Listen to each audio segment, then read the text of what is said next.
Jadi di sini di ayat ini hanya 4 nak yang wajib kita perhatikan. Ya, di ayat ini lah ya, di ayat. Tetapi saya tanya lagi, rukun wudhu itu ada berapa? Ada berapa rukun wudhu? Ya, saya gini itu bukan berarti ada 5 ya. Ada berapa rukun wudhu? Ada 6. Ya. Urutan yang nomor 2 apa? Hah?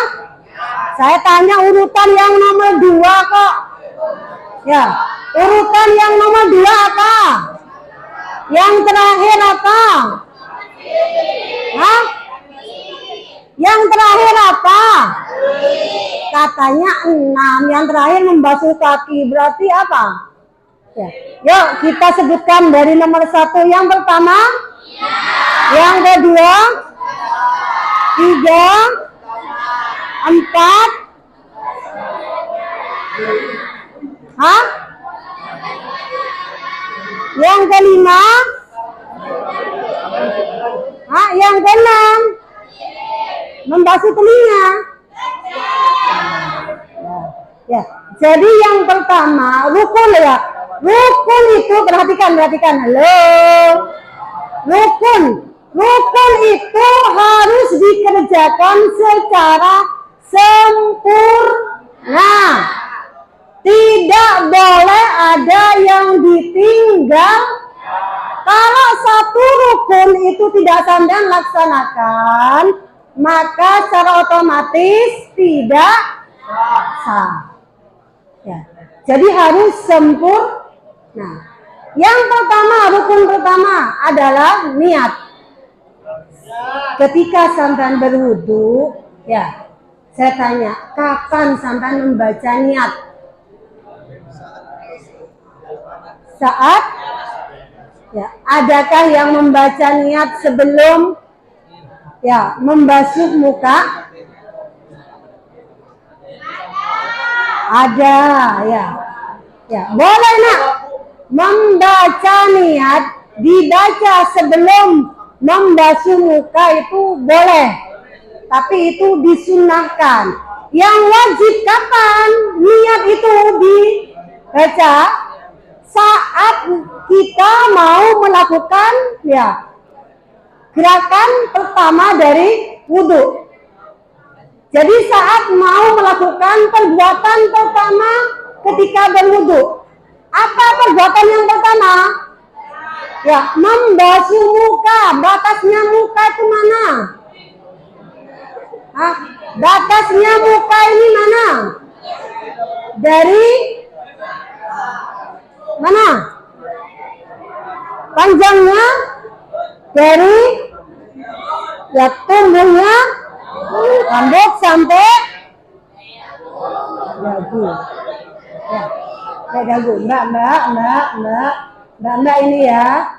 Ya, tolong ya. Jadi khawatir ini biasanya gini. Saya melihat kalau pagi itu jarang aktivitas wudhu. Kalau pagi saya jarang melihat aktivitas wudhu di sini.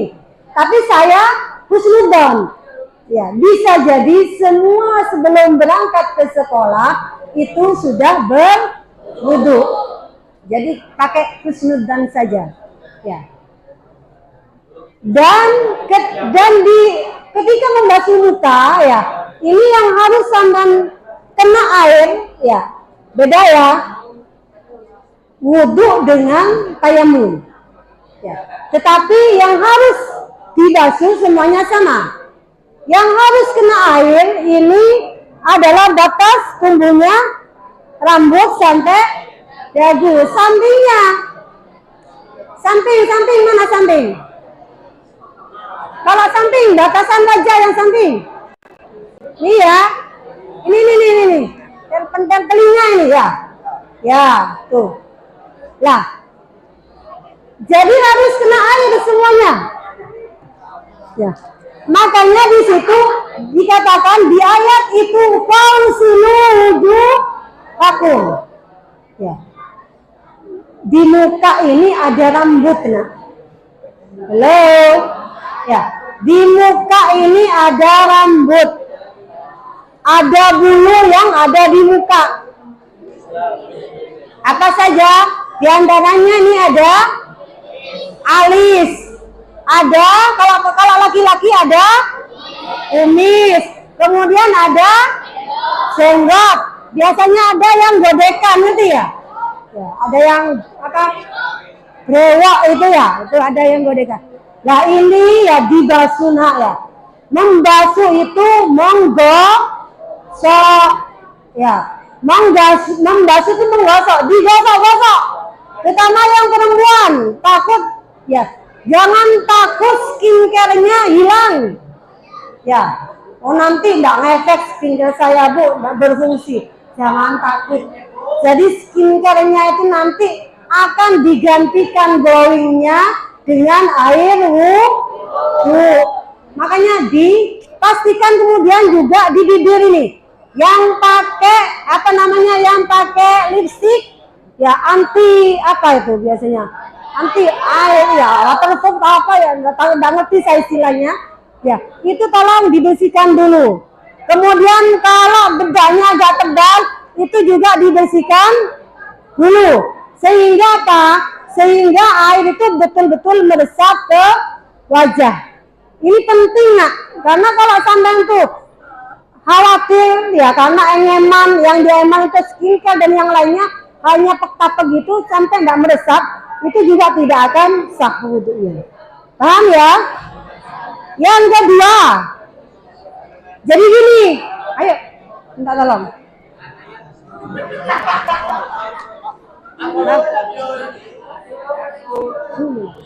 Saya minta tolong. Nah, wah terjun gimana ya? Sini. Mana? Ya. Ya dah. Nah, yang perempuan di sini dah, di sini. Ya. Ya. Jadi ya, langkah pertama ya, ketika berwudu ya, ini langsung bareng dengan niatnya. Niat ini bebas nak. Mau pakai bahasa Mandarin boleh. Ya, pakai bahasa Spanyol boleh, pakai bahasa Jepang, Inggris boleh.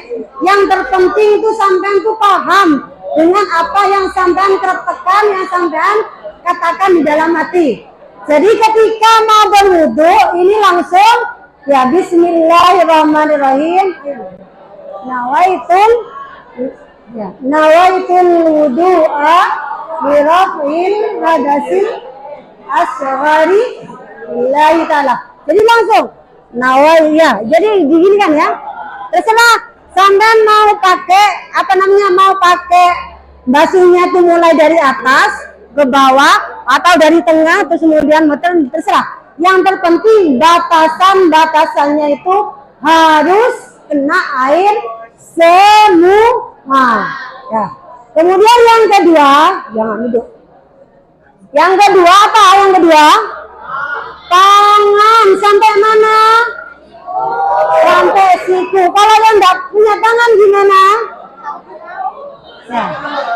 Kalau yang nggak punya tangan, dibuluk basuh. Ya pokoknya dikiaskan mana yang tangannya. Misalkan tangannya nggak ada, tangan kan sini ya. Yang dibasuh itu kan gini sampai sini. Ya, ini sampai sini loh ya. Ya. Kalau ternyata tangannya nggak ada, kotor. Ya. Tuh. Nah, ininya nggak ada. Atau ininya nggak ada. Atau bahkan nggak ada ininya. Nggak ada, ya ini sudah tinggal kata gini.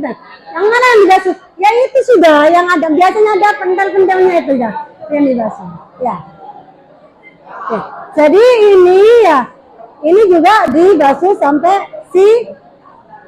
siku lah ya, Maya. Siku. Usahakan lebih. Karena kalau lebih, kalau kurang, kalau terlalu pas, khawatir kurang. Tidak nyampe batasnya. Kalau lebih, insya Allah dipastikan pasti melebihi batasnya. Aman sudah kalau sudah di posisi melebihi siku. Kemudian yang ketiga, gimana caranya? Coba Mas. Ya, wamsahu biru'usikum. Ya. Jadi mengusap sebagian kepala. Ya. Mengusap sebagian kepala. Bukan sakron, kalau rambut ini sakron ya. Maaf ya. Ya, ini ru'usikum, kepala. Kalau kepala ya termasuk rambut yang ada di kepala itu sudah merupakan bagian dari kepala. Jadi kalau misalkan ini,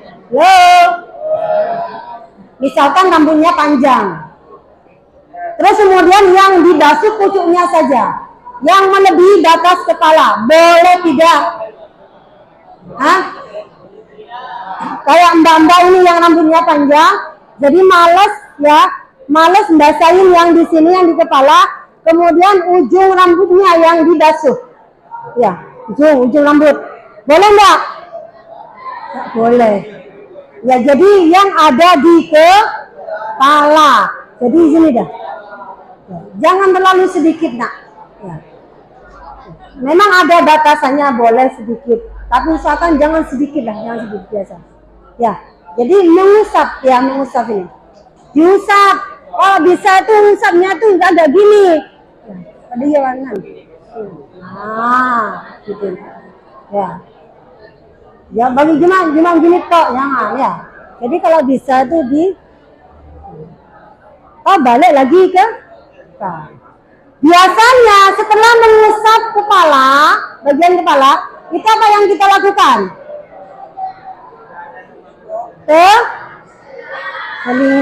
Telinga ini tidak wajib, tapi sunnah. Ya, yang sunnah juga harus kita kerjakan. Jadi lakukan dengan sempurna. Bagaimana cara mengusap telinga? Ini toh, ya. Atau cuma ininya Pak? Mana nanti? Ini. Pada kanan. Ya, ini ya. Ini masukkan ke sini. Jadi ini ya, jari telunjuk ini untuk membersihkan ya di dalam. Kemudian jempol. Mana jempol kalian? Coba gini. Masukkan ke telinga. Ya. Kemudian ini dari sini, dari belakang. Seret, ya. Jadi gini kan, ini sebenarnya ada manfaatnya untuk kecerdasan otak kita, merangsang kecerdasan. Jadi ini masukkan, jangan cuma tuing ini ya, jangan ya. Jadi usahakan dibasuh. Terus kemudian yang kelima apa? Wa arjulakum ilal ka'bain. Jadi kaki sampai mata kaki. Mana mata kaki? Ini sudah. Nah, ini sampai sela-sela nak ya. Ya. Di sela-sela ya. Jadi dia kena air semuanya. Ya. Sampai mata kaki. Dan yang terakhir itu adalah tertib. Apa artinya